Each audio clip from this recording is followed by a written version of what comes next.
ឃើញពុះខុចទៅនងចឹងតិចច្រឡំស្ងោមន់អីទៅតែថ្ងៃនេះគឺបានសង់សឿមួយទម្ងន់ជិត2គីឡូ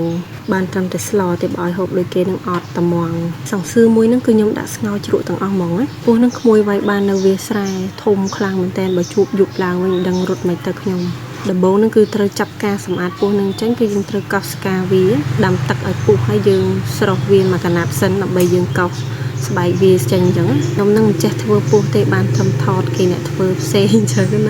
ាតែធ្វើឲ្យស្អាតហើយកាប់ស្អាតហើយគឺខ្ញុំអ្នកស្លហ្មងស្លហ្នឹងក៏បានត្រឹមតែស្លដែរតែភ្លក់ក៏មិនបានភ្លក់ផងស្មានតែគ្រឿងដាក់ឲ្យតែគេទៅអ្នកគេចូលចិត្តហូបពុះគ្រាន់តែឃើញពុះបែបហ្នឹងគឺខាគេលឹបទឹកមាត់និយាយទៅគឺ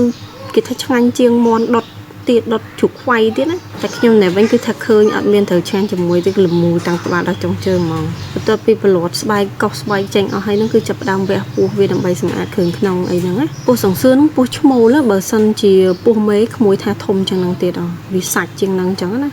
ហើយពោះឈ្មោលសាច់ប៉ុណ្ណឹងឯងចំមុំពោះមេបន្ទាប់ពីផ្លះពោះផ្លះអីហើយហ្នឹងគឺយើងយកទៅលាងសម្អាតទឹក3-4ទឹកអីទៅដើម្បីឲ្យវាស្អាតចឹងណាបន្ទាប់ពីយើងលាងសម្អាតវាស្អាតអស់ហើយហ្នឹងគឺយើងចាប់ការយកវាទៅកាប់ហ្មងកាប់ជាកង់បងចង់ដាក់ទាំងមូលក៏បានស្ងោជ្រក់ហ្នឹងដាក់ទាំងមូលក៏បានឬកាប់អញ្ចេះក៏បានដែរអ្នកខ្លះខ្ញុំឃើញគាត់ស្ងោគាត់ដាក់ទាំងមូលចឹងណាចឹងបើយើងចង់រៀងស្រួលហូបយើងកាប់ចេះមកកាប់ហើយអស់ហើយហ្នឹងគឺខ្ញុំចាប់ផ្ដើមដើររកគ្រឿងកាត់ឆ្អាបតែម្ដងគឺយើងបេះស្លឹកក្រូចនៅក្រោយផ្ទះយើងហ្នឹងស្លឹកក្រូចសើចរបស់យើងហ្នឹងបេះដាក់ឲ្យច្រើនចឹងមកហើយទិញគ្រឿងពីផ្សារមកមានស្គល់ក្រីមានជីវ៉ាន់ស៊ុយមានទឹកខ្ទឹម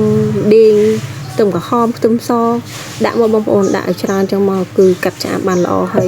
យសម្លស្ងោពោះរបស់យើងគឺឡើងឈ្ងុយហ្មងនិយាយដូចឆ្ងាញ់ណាស់ចឹងតែអត់បានភ្លក់អីមួយម៉ាត់ក៏មិនបានភ្លក់ផងចឹងគ្រឿងទាំងអស់ហ្នឹងខ្ញុំកាត់សម្អាតវាជាកង់បែបនេះដំឲ្យវាកប៉ែតប៉ែចឹងណាបើវាចេញជាតិក្លិនឈ្ងុយនឹងបានល្អចឹងណាយើងបេះយើងអីស្អាតហើយគឺយើងយកវាទៅលាងទឹកតែម្ដងម្ដងខ្ញុំដាក់ឡើង2ដងមកបងដើម្បីកាត់ឆ្អាបបានល្អជីវ៉ាន់ស៊ុយគឺខ្ញុំយកផ្នែកគល់ហើយលើខ្ញុំគឺខ្ញុំយកផ្នែកគល់ដូចគ្នាទុកដាក់ដើម្បីលីងចំពោះផ្នែកស្លឹកវិញគឺយើងទុកថែមនៅពេលដែលយើងស្លហើយចឹងយើងលាងសម្អាតវាឲ្យស្អាតពី3ទឹកទៅអានេះឲ្យទឹកម្លែកសិនណាទាំងស្លឹកទាំងអីហ្នឹងគឺលាងឲ្យហើយទៅទុកម្លែកសិនយើងចាប់ផ្ដើមមកច្រាមមួយខ្ទឹមសរបស់យើងខ្ទឹមសហ្នឹងគឺខ្ញុំដាក់ឡើងមកកាពឹសហើយច្រាមវាមិនបាច់ម៉ត់ទេបងច្រាមវាប៉ុណ្ណឹងយើងចាប់ផ្ដើមដាក់ស្លហ្នឹងដាក់ឆ្នាំងដាក់ខ្លាញ់តិចហើយយើងលាងជាមួយនឹងខ្ទឹមសរបស់យើងហ្នឹងឲ្យយើងឈ្ងុយតិចហើយចាំដាក់ជាមួយនឹងគ្រឿងកាត់ឆ្អាបរបស់យើងចូលទាំងអស់មកគឺវាយគ្រឿងទេសចូលដាក់ជាមួយនឹងទឹកត្រីហ្នឹងមកវែកកន្លះដាក់មកវែកកន្លះចឹងមកណាបងយើងកូរឆាឲ្យវារៀងឡើងឈ្ងុយតិចហើយបើសិនជាយើងស្ងួតបានហ្នឹងយើងដាក់ទឹកបន្តិចតមកគឺយើងចាប់ផ្ដើមដាក់ជាមួយដុំស៊ុបខ្នុរហ្នឹងមួយដុំហើយយើងដាក់ជាមួយនឹងអំបិលគ្រួសរបស់យើងហ្នឹងមកចុងនិយាយទៅប្រហែលជាកន្លះស្លាបព្រាបាយក៏សវិញគឺខ្ញុំដាក់ចំនួនកន្លះវែកដែលខ្ញុំវល់ហ្នឹងវែកឆាយើងហ្នឹងបងហើយប៊ីចេងហ្នឹងកន្លះវែកដូចគ្នាយើងឆាវារៀងឡើងក្លិនឈ្ងុយតិចហើយយើងបន្ថែមជាមួយនឹងម្សៅស៊ុបខ្នុររបស់យើងហ្នឹងមកស្លាបព្រាកាហ្វេបានសិនណាចាំមើលបើសិនជាភ្លក់ទៅស្ទើរអីចាំយើងថែមគ្រឿងតាមក្រោយបន្តមកយើងដាក់ជាមួយនឹងពោះរបស់យើងចូលមកយើងរំងាស់វាដាច់ទឹកព្រៃសិនណា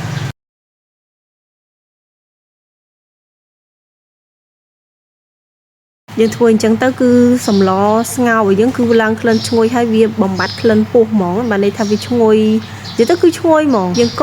ូរហើយវានឹងចេញទឹកចេញពីពោះហ្នឹងមកយើងងាស់វាឲ្យអស់ទឹកព្រៃរបស់ពោះហ្នឹងទៅហើយចាំយើងថែមជាមួយនឹងទឹករបស់យើងធម្មតាហើយចូលចិត្តហូបពោះគាត់តែឃើញអញ្ចេះគឺលេបទឹកមកគឺបាត់ហើយអ្នកចូលចិត្តផឹកជាក់ទៀតអាហ្នឹងគឺត្រូវគ្នាខ្លាំងហ្មងខ្លែមបដាហូបបដាគេថាសាច់ពោះនឹងផ្អែមយើងឆាកូរវាមកល្មមមើលទៅរៀងដាច់ទឹកដាច់អីហើយគឺយើងចាប់ផ្ដើមដាក់ទឹកយើងធម្មតាហ្នឹងមួយលិចមកណាបងនិយាយទៅយើងចង់បានទឹកសឡប៉ុណ្ណាដាក់ប៉ុណ្ណឹងអញ្ចឹងដាក់ទៅមួយលិចងាស់មក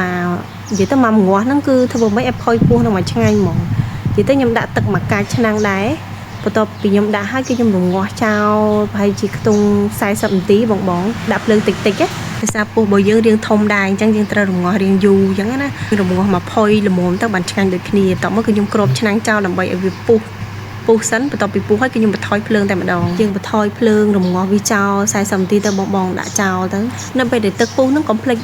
ដួសស្រង់ពពុះខ្មៅហ្នឹងចេញហងបងដើម្បីឲ្យទឹកស្ងោរជ្រក់របស់យើងគឺថ្លាល្អគ្រឿងផ្សំវិញគឺខ្ញុំដាក់ប៉ុណ្ណឹងទៅគឺត្រូវល្មមហ្មងអត់បាច់ចាំថែមថយអីទ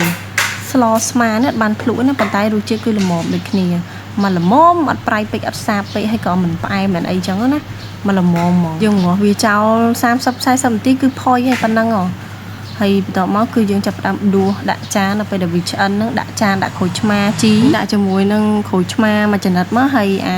ស្លឹកជីវ៉ាន់ស៊ុយនិងលឹកខ្ទឹមដែលយើងបានលាងសម្អាតទុកហ្នឹងហាន់ដាក់ចាក់ចូលមកណាបងធានាឈ្ងុយហើយរសជាតិជូរអែមឆ្ងាញ់ហ្មងគេថាអ្នកហូបអ្នកចេះហូបគេថាឆ្ងាញ់ជាងស្ងោរជ្រូកមាន់ទៀតមើលបងដែលចូលចិត្តពោះសាច់ពោះផ្អែមពិតមែនអត់តែអ្នកហូបក្មួយខ្ញុំថាសាច់ផ្អែមសំបីតែប្តីខ្ញុំក៏គាត់ចេះហូបដែរប៉ុន្តែខ្ញុំអត់ចេះទេទៅពេលខ្ញុំមកកាត់វីដេអូឲ្យឃើញដាក់ជីដាក់ក្រូចឆ្មាដូចតំណងតែប៉ុន្តែបើឲ្យហូបអត់ហូបហ្មងអញ្ចឹង vlog ធ្វើស្ងោរជ្រក់ពោះសង្សឿរបស់ខ្ញុំដល់ទីបញ្ចប់បើសិនមានចំណុចខ្វះខាតណាសំខាន់តែពេញតោជួបគ្នាវីដេអូក្រោយបាយបាយ